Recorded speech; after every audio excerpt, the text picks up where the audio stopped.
Welcome to the Navigating Hollywood podcast. My name is Alan Wolf, and I'm a filmmaker, author, and game creator. Today, we're joined by actress Emily Swallow. She's had a prolific career so far, and she's just getting started. You might know her from The Mandalorian, SEAL Team on CBS, or perhaps Supernatural, The Mentalist, or How to Get Away with Murder. I like to say murder. I don't know why. I just cannot say that word in a normal way. Anyway, we're going to find more about her life and her career and what inspires her. Welcome, Emily. Thanks for having me. Hi. Great to have you. Well, I mentioned The Mandalorian, which is one of my favorite shows. You play the armorer, and when you found out that you got the role, I'm sure you were super excited. But then you found out you had to wear a mask the whole time. What was that like? Well, I knew when I was auditioning for it that I would be wearing a mask. I think they were smart to specify that so that anyone who, wanted to show off their mug could do so.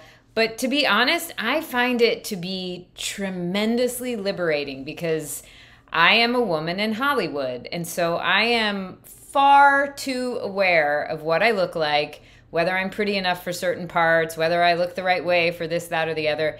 And it's so much fun to have this character who is beloved now that has nothing to do with what I look like. So I love that part of it. And I also just really enjoyed the challenge of having to play a masked character. Well, I remember when I first started watching the show, I thought, how are they going to do this? Because you're so used to visually connecting with like the emotions and, just little nuances and the expressions that people are making.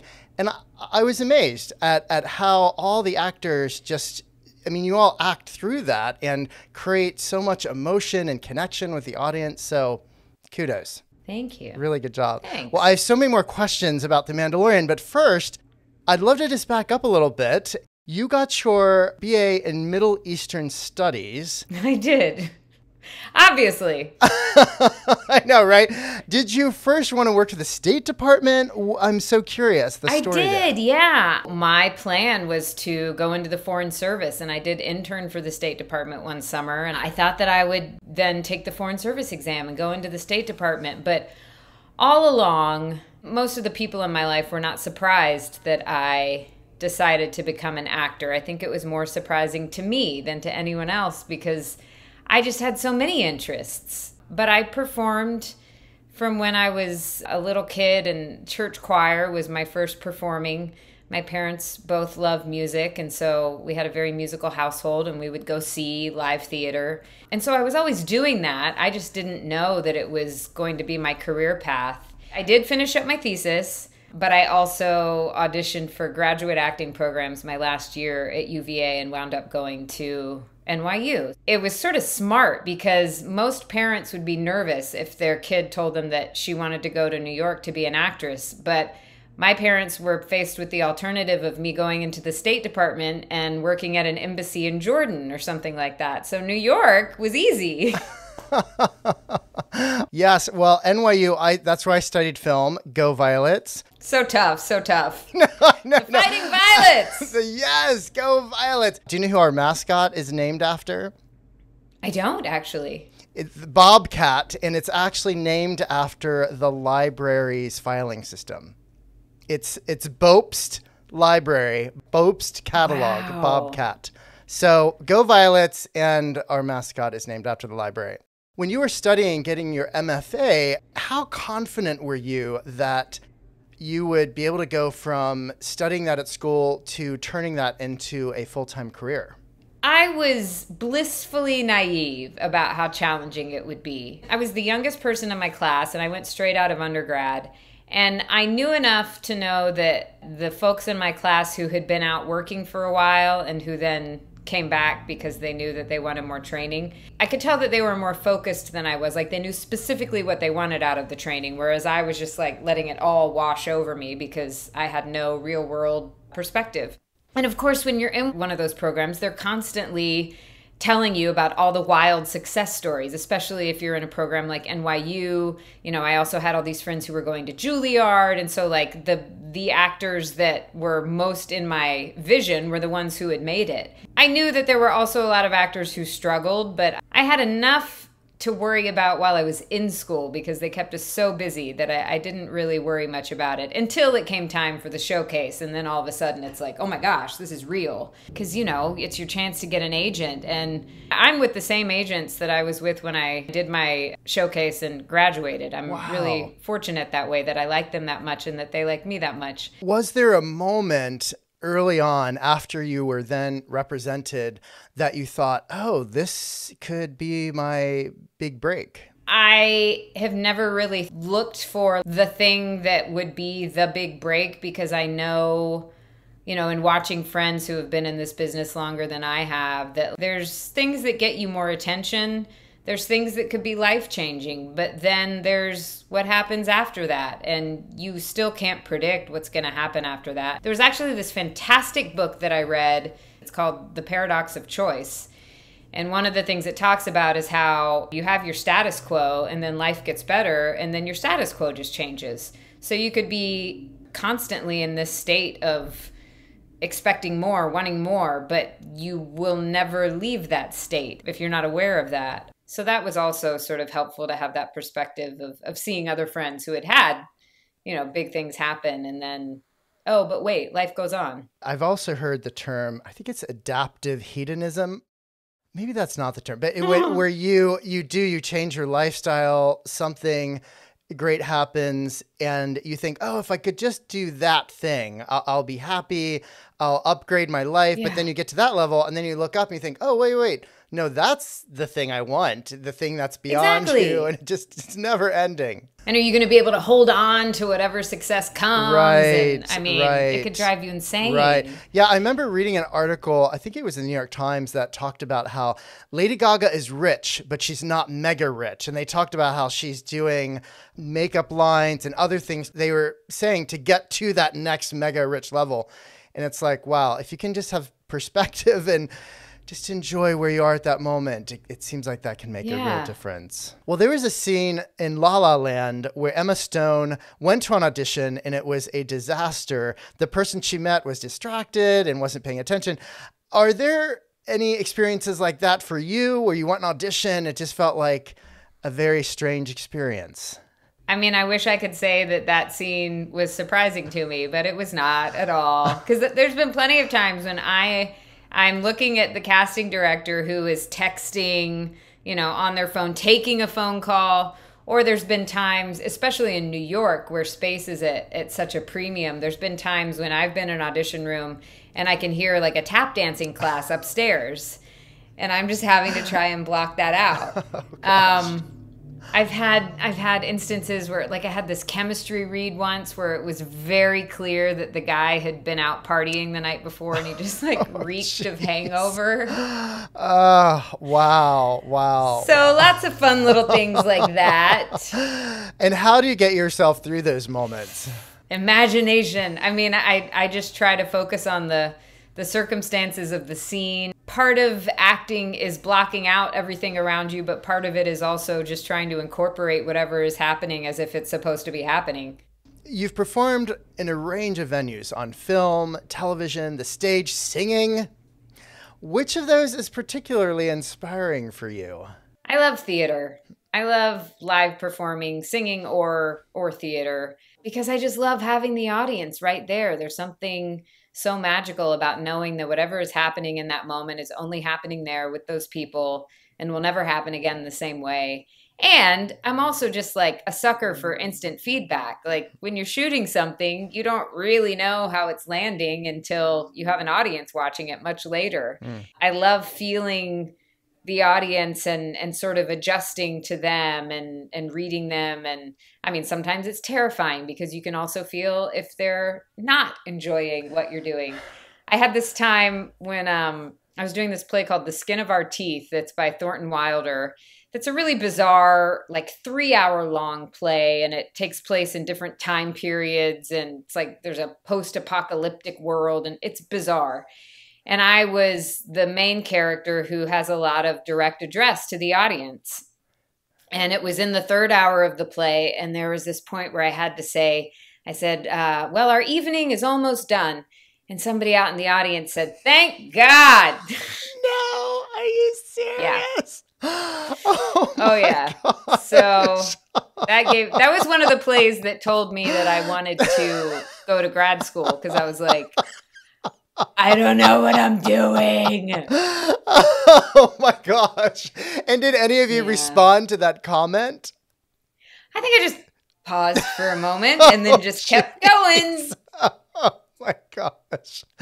Wow. Wow. Wow. It's impressive looking at your IMDb page, because you have just been in a lot. What are some of your favorite memories from The Mentalist? I loved my first couple of episodes of that, because we were supposed to be on this South American island or Central American island or something. Of course, we were just shooting off the coast of LA.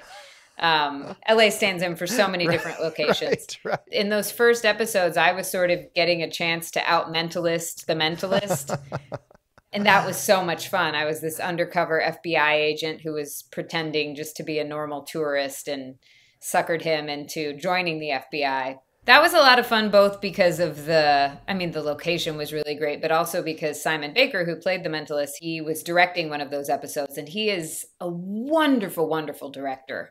And especially after having inhabited that character for 5 seasons and really knowing that show like the back of his hand, to have him direct one of my first episodes really kind of like shot me out of a cannon in a wonderful way to set the tone for what the show was going to be like. So that was really rewarding. That's great. Well, I went back and looked at your first episode in The Mentalist, and without knowing anything, as I was watching it, I knew that you would be in multiple episodes, and I thought, I bet she's not who she's coming across as. So it was a fun reveal in the next episode to see what your real identity was. And you also were in multiple episodes of Supernatural. Do you have favorite memories from that show? So many. They just finished that show after 15 seasons. And I think one of the reasons it lasted so long is because Jared and Jensen, who are the main guys on that show, and the producers and the entire cast and crew, they're just some of the most gracious people and the most playful people I've ever worked with. And so it was always a joy to be on there. And it was also fun because that was the first time I played a character who kind of had some like superpowers. And it felt ridiculous when I was first shooting those scenes because, you know, before all the fun CGI effects go in there, basically you're like, they would tell me to stand there and like hold out my hand, and then that was going to zap somebody and it was going to be like fireworks and look incredible. But when I'm standing there shooting it and I'm just holding out my hand, I was like, I feel really stupid and this is going to look so dumb. So until I actually got to see what some of that looked like, I felt like a big goober doing that. Yeah, I'm sure it must take a lot of imagination to get through those scenes. Yeah. But then you also have to like be very minimal. You know, you're sort of tempted to go like, purr, purr, shoo. And that would be idiotic too. Right. I remember reading that when Laura Dern was shooting the Star Wars film that she was in, she kept going pew, pew, pew, pew when she was shooting her laser gun. Naturally. So that can be a thing. Yeah. Now you're currently in the CBS show SEAL Team, where you play a physiologist. What has that experience been like? I love when I get to learn a new skill as an actor. It's one of my favorite things about acting. So they were great, and they gave me some people to talk to who are physiologists for the Navy. And I got to find out a little bit about what that would actually be like to work with SEALs. I kind of geek out on that part of my job. I love to get to learn new stuff like that. So that was fun. And I love working with David. I mean, my character was brought in to definitely give him a run for his money and sort of challenge some of these stubborn beliefs that he'd held on to for a long time. And he's just such a lovely actor to work with. And I really have enjoyed getting to be his scene partner. It's been fun. Is it an interesting dynamic to work with someone who's a lovely person and easy to get along with, but yet on screen, you're supposed to have tension and you're really kind of going toe to toe with them? What's that like? It's fun. I mean, it's a relief that he's not like that in real life. He's also, though, an actor who loves to improvise. He likes to get off the script and try new things. And sometimes it would go places that I would not expect at all. But that was so helpful for the character dynamic because the whole time, that's basically like how he's acting with Natalie. He's trying to challenge her. He's trying to knock her off course. He's trying to basically get her flustered so that he doesn't feel so on the spot. So whenever he would do that, it was really helpful. And I knew my role was just kind of to sit back and watch him spin and then say, okay, are you done now? That wasn't something that I would have initiated coming into this show as the guest star and, you know, not wanting to try to change too much how they were doing things. So for him to be the one to set that tone and then invite me in to play that way was a real gift. Now for the Mandalorian. You can tell him, again, I'm a big fan. Now, before you were cast in that role, were you a fan of the Star Wars universe? Absolutely. I don't remember a time when Star Wars was not a part of my life because I grew up when the first 3 movies were coming out. And I just remember like playing Ewok adventures in my backyard and like wanting to be Princess Leia and all that stuff. I was always a fan. However, since joining the Star Wars universe in this way, I have realized what a fair weather fan I was and how much I truly don't know. Oh, really? Because that universe is just massive and there's so much that I'm still learning. And even about my own character, like people will tell me things that I didn't know, many of which are just theories about like her backstory and stuff. But oh my gosh, they make connections for me. And I'm like, oh, okay, interesting. When you found out you were going to be part of the Star Wars universe, I mean, take me back to that day. What was that like? I honestly didn't know what I was getting into. And I'm so glad because the audition process was really low key. I got this audition for something that they said, they're not telling us for certain what it is. We think it's something to do with Star Wars. It's a live action series, which at the time there had been no live action Star Wars TV. So I was like, okay, I don't really know what this is, who knows how this could turn out. And then my audition was just me with the casting director and a camera, and there was nobody else in the room. You know, I had these scenes. I knew that the character was masked, and so I tried not to do too much with my face and rely more on my physicality. And I remember we did the scenes a few times, and then he asked me to do them with a British dialect because they'd mostly been seeing Brits for the role. So that's how that happened. I did that for the audition, and then John said, I like that. It sets her apart, so let's keep that. But yeah, I had that audition, and I thought it went fine. I was also planning my wedding at the time, so my things had a slightly different importance in my acting life, which I'm also glad for. And then I found out I got it, and I was still sort of like, but what is this? What am I doing? Because they're so secretive about everything.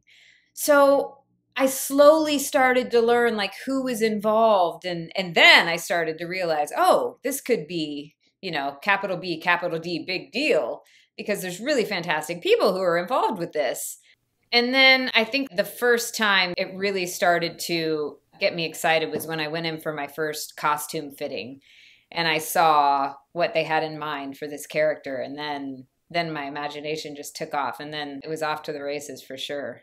The Mandalorian was in the news when one of the stars, Gina Carano, got fired because of her tweets. Did that make you second guess what you post online?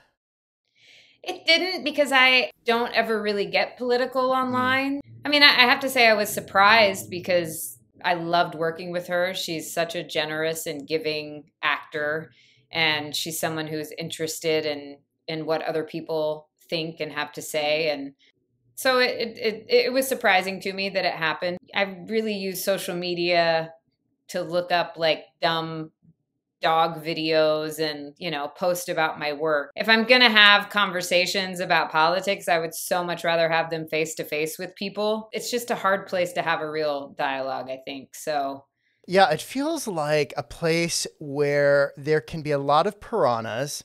And if just the right meat is dropped in, it's, it just, Similarly, I also stay away from politics online as well. It seems like it can be a little treacherous at times. Yeah. And you play the armorer. And I feel like, that should warrant your own series, right? I mean, who is the armorer? Thanks. Where did she come from? How did she learn to make all this armor? I mean, how can we get Disney Plus to make an armorer series spinoff starring you? Is there like a change.org petition we can all tweet sign? at him? Nice. I mean, we were just talking about Twitter. Tweet at him, I guess. That's right. Write some good old-fashioned letters. Yes, I want to see that. The armorer. It sells itself just off the title alone. Exactly. Now, you go to a lot of conventions where you meet fans and sign autographs.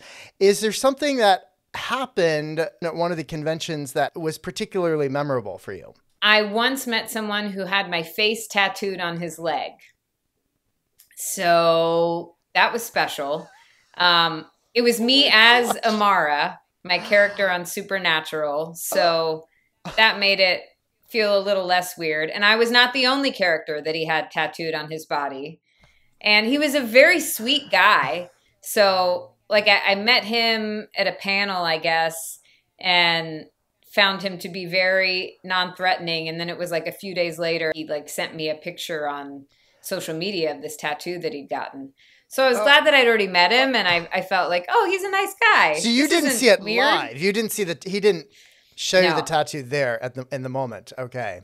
No, I'm not sure how I would have responded. Right. Wow. Now that it's happened, I feel like I could have a good poker face. But yeah, it definitely was surprising. I was not expecting that. And do people come up to you and want to talk in depth about your character and choices? Mm-hmm. And I love that. Do you ever just make stuff up? Oh, yeah. Yeah. Especially with Supernatural, people ask me, I mean, I am a fan of the show. I think it's tremendous, but I also have not watched every single episode. And people will ask me questions about something like in season 3, and I have no idea. And so I either make something up or I turn it around and I say, well, what do you think? So that helps with that, because there's a lot I don't know. You can create a whole new storylines, mythology by your answers to these questions. Mm-hmm.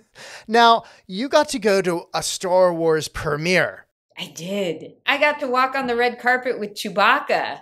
So it was like every dream come true. It was so fun. I felt like I was going to the ball, like I was Cinderella, especially because it was The Rise of Skywalker. It could be pure fun because I wasn't in it, so there was nothing at stake for me. So I really got to just show up and like look pretty and eat some good food and enjoy a movie. And we were watching it, you know, the theater is full of people who love Star Wars and who are involved with making the movie. Steven Spielberg was there, and it was just incredible. It was just so much excitement, like to have an audience like cheering along with the movie and crying along with the movie. And it was a lot of fun, I gotta say. And what was it like going to the Mandalorian premiere? Because this was the first Star Wars television show. So I imagine people were coming into this having no idea what they're going to experience. Yeah. Well, including me, because I was in 3 episodes, so I had seen 3 scripts at least, but I didn't know what the rest of the show was like because I didn't get to, they're very secretive, so they didn't share other scripts with me. And it was a little bit weird because I was only allowed to say like 2 or 3 things about my character, and everything else was off limit. So I'm walking the red carpet and I'm answering questions from reporters, and I'm having to like really limit what I'm saying or just say like, I don't have an answer for that, or I am not at liberty to say. So that was a little odd because I couldn't just speak freely. Do they give you a list of things that you can say, and then they just say, don't say anything beyond that list? Yep. Which I love because I like to be surprised when I'm watching something. And I love with The Mandalorian that they didn't just drop all the episodes at once. So it really was a week to week, like what's going to happen? Who's going to show up?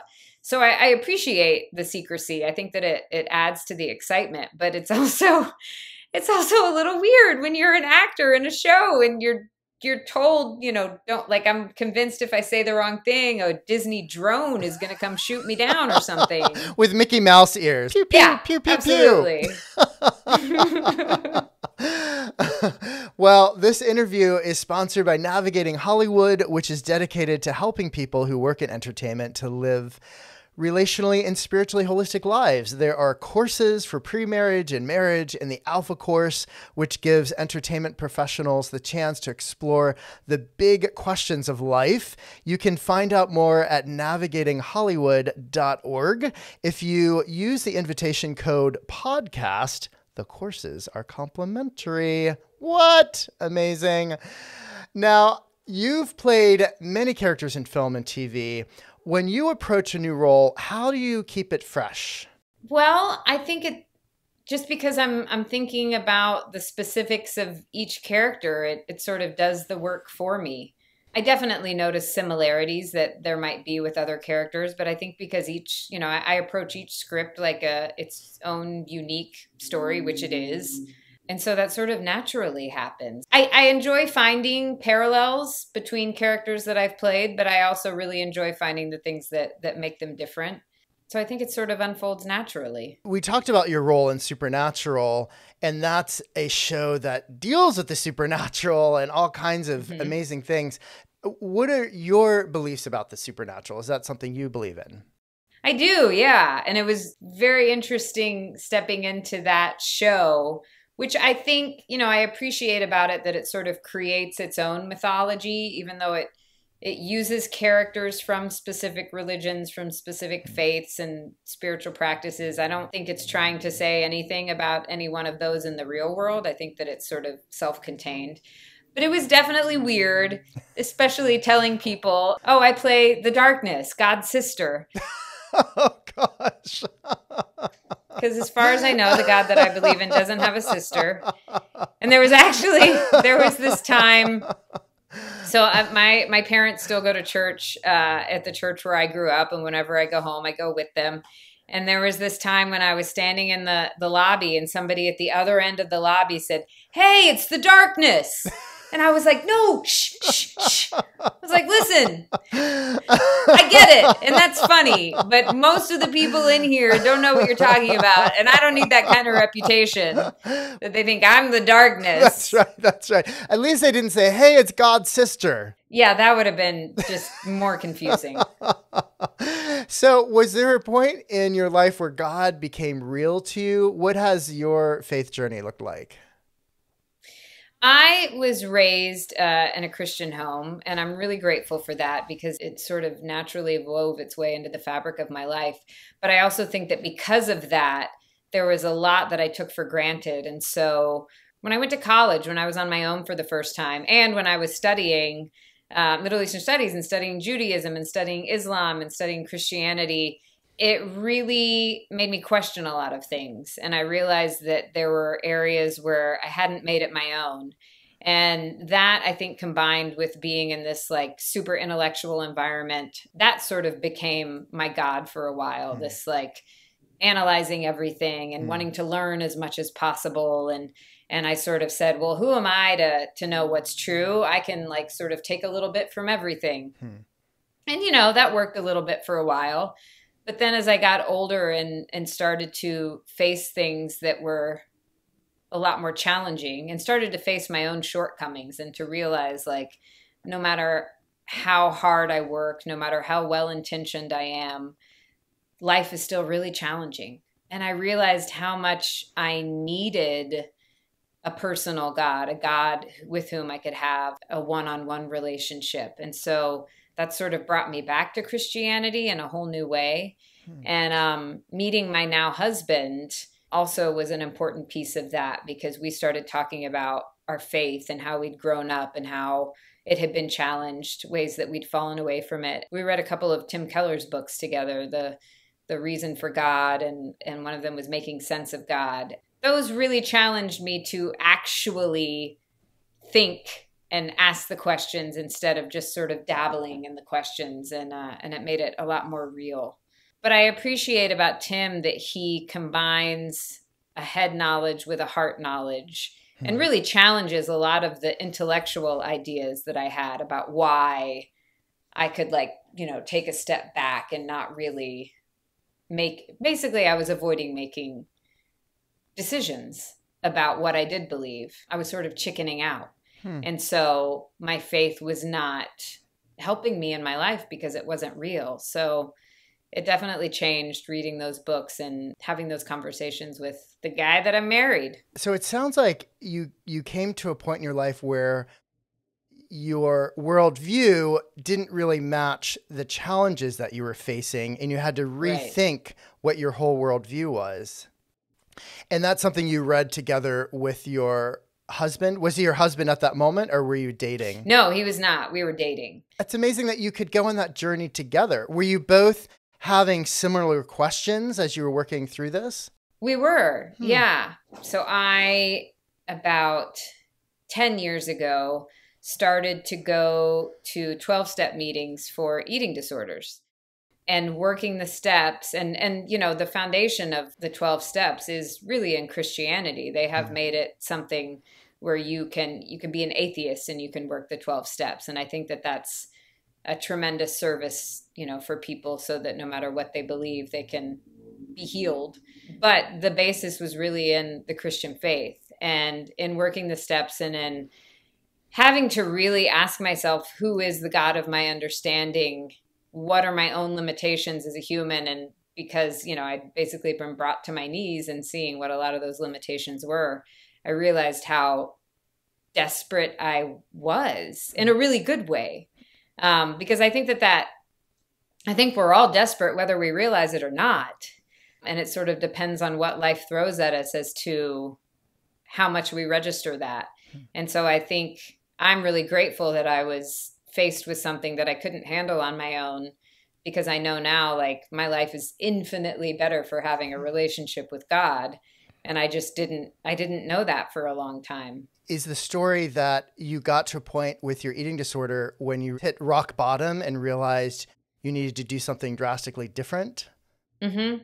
I had no more answers. I was really unhappy. I was really sad. I felt like I was wasting all this potential and letting down people in my life, you know, and it seemed so shameful in so many ways, because intellectually I knew better than to behave in the ways that I was behaving with food, but I still couldn't stop that. So it wound up being a huge gift, because that was the thing that brought me back to God.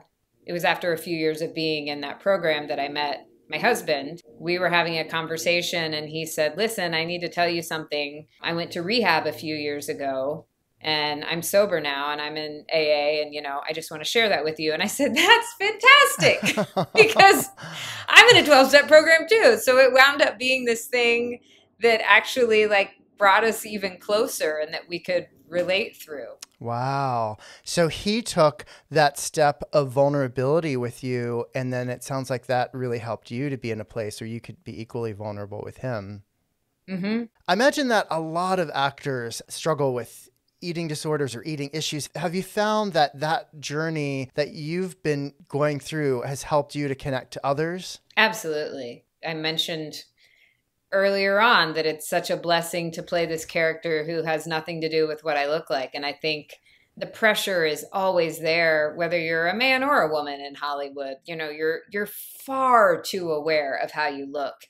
And I think because there are so many things that are out of my control as an actor in terms of whether or not I'm going to get a part, it's so easy to fixate on what I look like because I am the product. I have found that to be true with a lot of actors who I know, that it's easy to get caught up in that because it feels intellectually like, well, that's something that I should be able to control. So I should be able to make myself look perfect because then that's going to make me more marketable.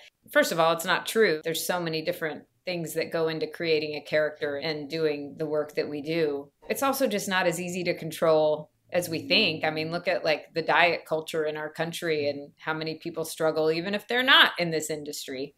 So it has been something that I thought was very shameful and that I thought I shouldn't have a problem with, has actually really deepened my relationships with a lot of people and brought me close to people that otherwise I wouldn't have a friendship with. And that's been a tremendous blessing. Yeah, shoulds can really be crushing. And I yeah. heard a good saying that I like and remind myself of, which is basically don't should on yourself. And as soon as, as soon as the word like should comes into conversations, I usually point that out and say, okay, well, let's not use that word because it really does have a lot of guilt attached to it. And can be really crushing. It's interesting what you said about that both men and women deal with body issues. I remember when Zac Efron, they were unveiling a figure of him for a wax museum, and he is very muscled up in his wax figure. And he said to the audience, this is not normal. This is not what any of us look like. I really worked out for this particular role, which they based what I look like on.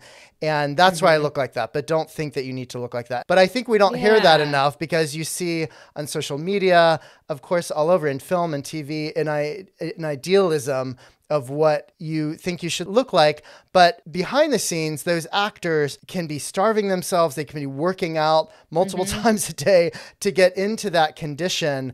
But it's something when you look at it, you think, oh, I wish I looked like that. And it can lead to all kinds of unloveliness. Are there times where you feel like your faith has given you a new perspective on something that you're working through in the midst of your career?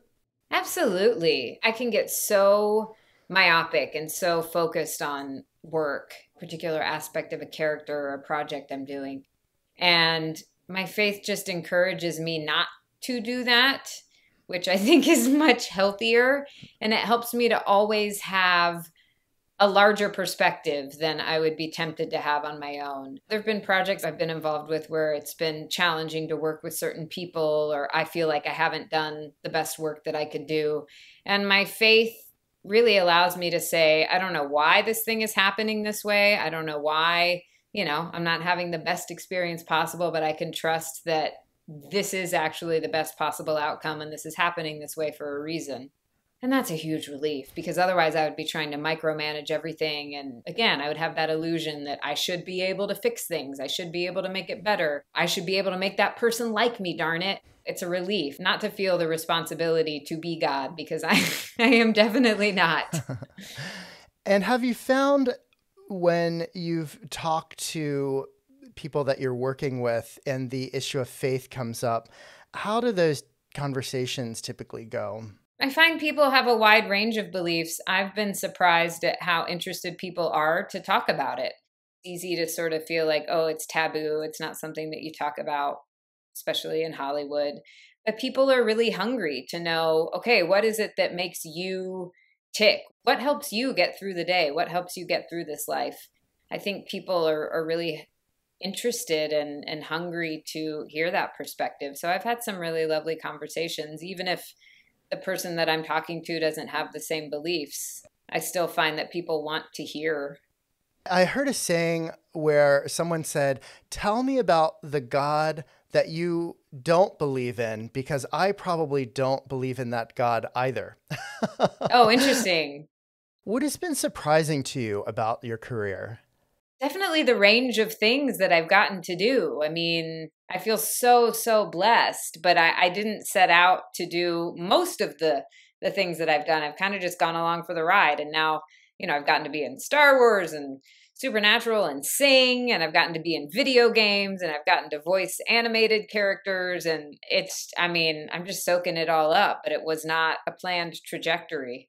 If there was something you could go back and tell yourself, and you could choose when you would go back, what part of your life you'd go back to, what part would you go back to, and what would you say? I look at how hard I can be on myself, and I try to think about when that started.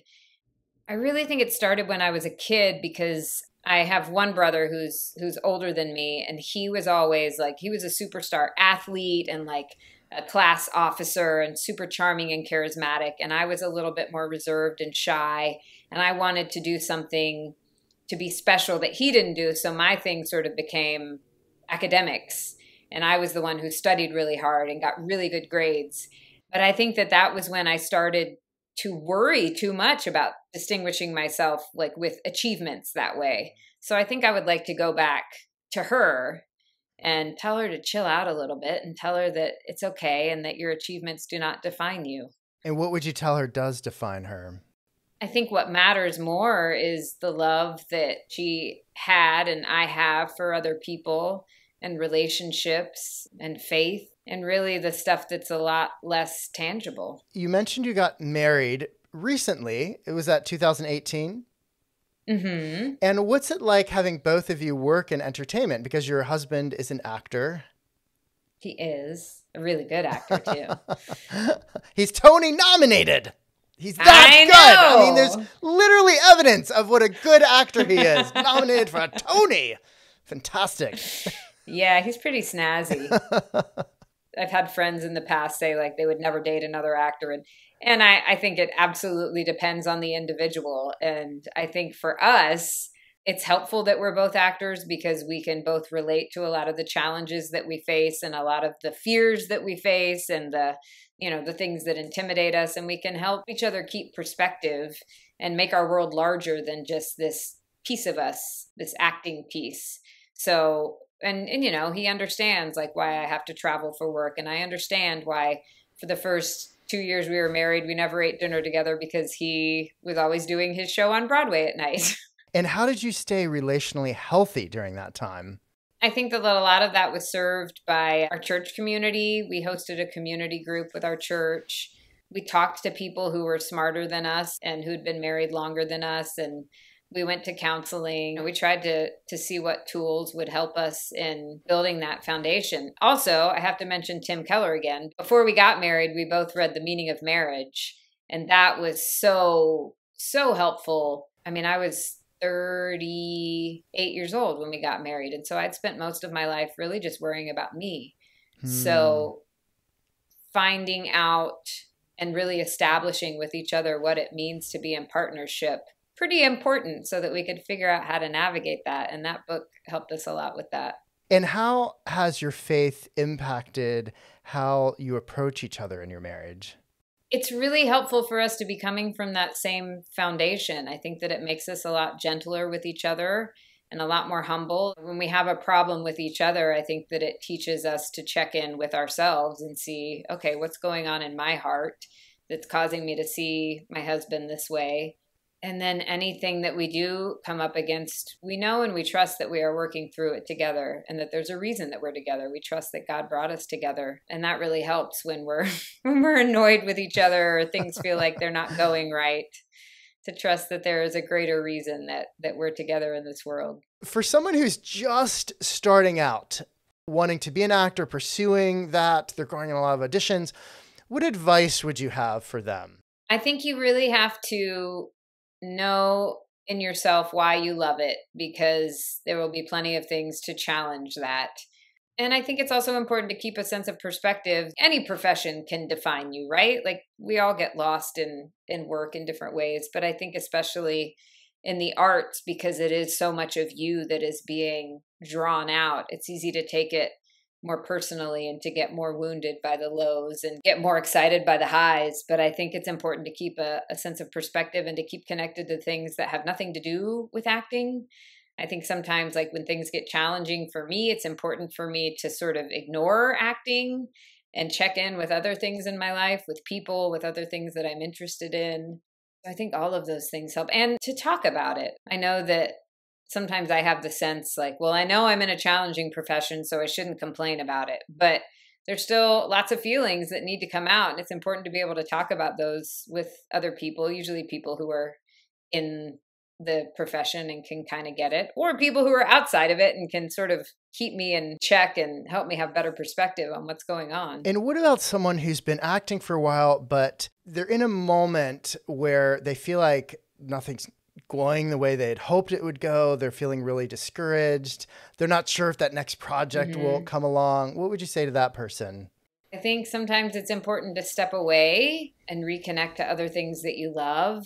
I think for me, also like kind of looking at some of the choices that I'm making and deciding, analyzing like, am I auditioning for the right things? Because there have been times when I feel like I have to go in for anything and everything, because I just got to get something. But then I know that my heart is not in anything and everything. So there could be, there's a chance that I'm just not doing great work because my heart's not in it. So maybe I need to trust that I can be more selective and that the right thing will come along. if I don't feel like I'm at, I just need to throw myself out there for every possible opportunity. At the end of your life, how would you like to be remembered?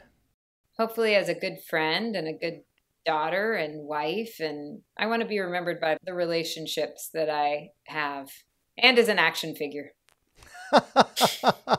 I love it. Is there an action figure? Yes. Oh my, what? Oh. Yeah. And she comes with her little hammer and her tongs, Really? and you can make her hit things. Yeah. That's amazing. Wow. Thank you so much for being with us today, Emily. Oh, thank you. Thank you so much for sharing about your life and your artistry and your faith. And thank you to our listeners for joining us. If you work in entertainment, be sure to check out the courses that are available at navigatinghollywood.org. Again, that's navigatinghollywood.org. And again, use the word podcast to register for a complimentary course. Please follow us and leave us a review so others can discover this podcast. You can find our other shows, transcripts, links, and more at navigatinghollywood.org. I look forward to being with you next time.